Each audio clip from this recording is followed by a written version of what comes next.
everyone, Ivy League Gaming here, and today we're playing Everlegion. For today's video, we're going to take a look at this elemental field and summoning event. So one reason I keep checking out this game and trying to share it to the people is I really think it can appeal to so many that love a good mobile game, a good gacha game, and that like a variety of gameplay styles. So this actually really does give you so many ways to compete, to get rewards, to get unique characters. There's just so much in this game that's so unique that I haven't seen other games do. So I wanted to showcase another part of it. Now, this is one of those events that probably comes at a specific time in your server age, so it might not be open for everybody, but for me, I'm just about to start season 2, I think, for my server. So I'm really curious. This is really cool, and I wanted to show it with you guys. I wanted to show it to you guys. I really like that they do events that aren't always about your account. I know that sounds weird, right? That sounds weird to say, but it's not always about how far have you progressed. Maybe you just want to play around with characters, try fun game modes, and not be stressed about the exact things on your account and feel like you can't compete with the whales.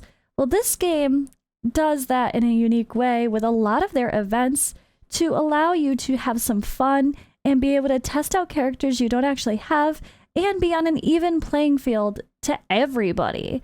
And that is something special, I think. So let me read here. During this event, you'll be able to test the strength of a selection of heroes across a series of 6 trials, receiving rewards for each trial that you successfully complete. The heroes that you'll be given are uniformly level 240, mythical tier, equipped with unenhanced epic gear that carries no faction-specific bonuses. Yeah, it's not your characters, which is great. I think it's so fun. It's a way for you to play with characters you don't have, which can help you figure out who you like. Who do you want to summon for? Help you try out different people together for team synergy. I just think it allows for a unique experience and not just relying only on your summon luck to have fun in the game. So there's also this summoning that goes along with it where you're trying to get fragments for this character here. Orath, collect 60 fragments to summon him. So there's a guarantee with pulling so many summons. We can get these scrolls. So we probably should see, who is this guy? We have Orath. Very cool. Let's show that animation. They do a really good job with these like summoning and character animations. Oh, we froze the dwarves. Love it. All right. So he is an elemental hero. Elemental heroes do not hold factional advantage over any other faction. No factions hold an advantage against elemental heroes. They're neutral affinity. Strength-based hero deals physical damage. He's a tank. And tank. Let's check out the ultimate. When Orath uses his ultimate skill for the first time in battle, he'll enter a reawakened state, challenging his attacking motion and boosting his skill effects. Each additional use of his skill will deal 380% AoE damage to a large area, and that goes up to 480 at level 3. Frost Barrier unleashes a shockwave that deals damage to nearby enemies, also causing a shield to himself, with a durability equal to 40 or 400% of his attack. If he's in a reawakened state, an additional frost barrier will be spawned, reducing the amount of damage that allies receive by 35% for 8 seconds. I probably should just show the brief ones. It's easier than keeping the details in, just to give an idea of what he does. All right, brief. I love that you have detailed and brief. Icicle Strike. He unleashes an icicle strike, dealing damage to enemy targets that it contacts. If Orath is in a reawakened state, an additional 2 strikes will be launched to his side, Any target struck multiple times will receive less damage per additional hit. And then Titanic Strength.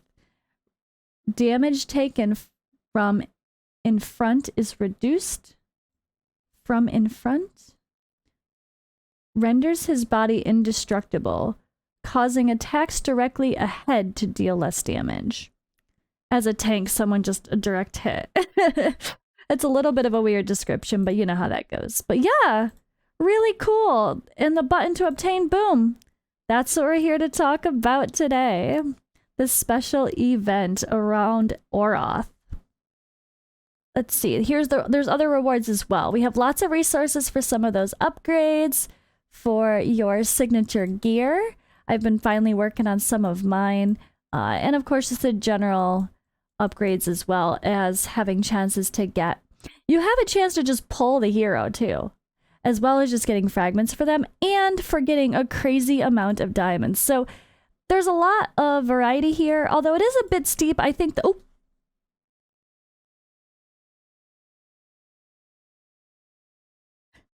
So yeah, let's just pretend I didn't actually waste 4,000 diamonds on that. That was a total mistake, but at least you guys know, don't click that expecting a pop-up to summon. It just goes. Content creator fail. Do as I say, not as I do, right? That's usually how it works, being a content creator. Alrighty, so let's take a look at the elemental field. And this is really fun. As I said, it is being able to use the characters that you don't have. So that's just a really fun way to play. You do get a quick overview here of your enemies as well. So we can see there's a tank hero that's illuminated. We have another illuminated tank. Illuminated Watchman, who's a ranger, has the ability to spell, causing higher damage to enemies with negative status. And then we have Illuminated Ranger that deals damage using continuous, constantly powerful attacks. And we have Anne here, grants powerful support effects to allies during battle. All right, but that's our enemy. So we have a full illuminated roster. So all these Ardent people I'm probably going to avoid because, well, factional advantage, right? I'm going to be smart about this. Although sometimes you can if you have just a good team chemistry, the factional advantage matters a little bit less, honestly. But all right, we are going to go ahead. I'm going to put a warrior on the front line here. We're going to bring our ranger in and him as well. I think I kind of want to use the demon. She's got a unique kit. Or I could go ahead. I do like our mage here. You know what? Let's use our demon. I like our demon girl. I still don't have her on my account because I totally failed with my event, the anointed event. I did not grind it hard enough in time to actually guarantee my fancy demon, but it's fine. It's fine. All right, so let's go ahead in here. This should be pretty interesting to see how the battles play out and to see if you're putting together a good team chemistry. This is a really fun chance to learn people's skills, but you know what? That's the one thing that I would say I don't like, or that I would give constructive criticism on, is there's no way to see people's skills when you're trying to choose them. Like you can't click here and see what they do afterward. When you go to the next stage, let's see. All right, so I want to use my demon, but what does she do? I don't remember, for example. I can't hold down. I wish I could long press and have the skills pop up. I don't see anywhere we can do that. You can't do it when you're holding the character. You can't do it when it's here. So that would be my one constructive criticism for setting up a roster each battle, is being able, especially in this sort of game mode. This is a game mode where you're not necessarily using characters you have on your account. So I really wish that we could go ahead and long press and find out what the hell these characters do, because I don't remember everybody. I play pretty lightly myself, and I don't have everybody yet, for one. And it's hard to remember everybody's kit. So sometimes, especially early on, you're trying to learn everybody's skills, and it'd be nice to be able to see them in these game modes where you're at least playing other characters that are not on your account to get an idea. But at least we have this. So we do have this filter system, which is really great. You want to be like, okay, I want to make sure I have a tank. All right, we only have one tank for the front line, so maybe I throw another warrior on the front line. So all right, let's go ahead and Although we want the right matchup, right? So ideally, we don't want Illuminated now because that is going to be weak against this very strong Eternal Sect enemy, right? So we're going to avoid that, actually. Not this time. Let's go ahead in with him. He's actually quite fun. I am using him on my main account, or on my account. In my normal battles, I mean. This is my account. All right, we have some Rangers. It's the same characters as of now. I'm not sure if it's going to change, but... All right, let's go ahead in with a ranged. Why not? Let's have some fun. We're going to do the same thing. I'm going to do the same thing with her. I think maybe we do that. I kind of like the demon. Kind of like the demon. It's not perfect. We can't go full factional advantage here, unfortunately, like the enemy can. But actually, look they're not applying the factional advantage to the enemy. So that's interesting to see. Even though there are 5 of the same, they're not actually having that affect you. So it's not a huge disadvantage in the battle for this game mode anyway. But yeah, I like this. This is a nice setup. It allows you to get a general idea. I do just, wish that I could actually take the time to click people and read their skills while I'm deciding who to put into a battle. But either way, it's fun trying out characters I don't actually have and trying to experiment with team synergy. So if this is something that sounds interesting to you overall and you haven't given this game a shot yet, use the QR code, use the link in the description and pinned comment, give it a try. It could potentially support the channel, so using my links are appreciated, but let's get to it and continue doing some battles. So I'm on level 2 here, pushing through, very easy, nice to see. We still have the oh, so no, they do have a factional advantage. I lied. They do. They just didn't show it. Oh, okay. So they do have the factional advantage. Glad I noticed that. But they don't show it here. Why don't they show it here? All right, that should show it here. Anyway, it's fine. Oh, all right. So now we're going against a bunch of anointed. This is just going to be interesting. Who are we going to use? I want to play with characters that are on my account that I haven't actually built yet, so that might be a fun way to kind of get a first look at them. Why not, right? All right, let's go ahead. But I'm going to go ahead and skip the battles to the end, and we're going to come back and have a chat. So if you run out of time, you do get a defeat. I do want to mention that that's kind of how this works. The times are pretty limited for battles, which is honestly nice because it is a little bit more of an idle RPG style game, and having a super long battles can be a bit obnoxious, honestly. So forcing you to complete them in a quick time, actually pretty smart. But yeah, I did lose, so we're going to reconfigure.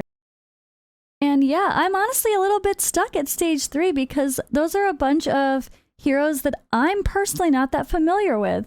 So what I think I'm going to do, and this is what's great about this game, is it actually gives you a detailed gallery. So while we can't read everything here, you can do a little screenshot. You can go into your gallery, maybe take a look at the enemy heroes, and take some time to learn the game a little bit deeper, to analyze some of these people we're going up against, see what's going to be the best to defeat them.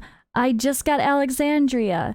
Read through her kit, see what she's about, and even the characters we don't have, we can at least view here in the gallery. Yeah, I think this was a really fun game mode. I actually like that it's challenging, right? It's kind of, it's actually encouraging that I didn't just sweep it with first tries. You know, I'm actually kind of glad.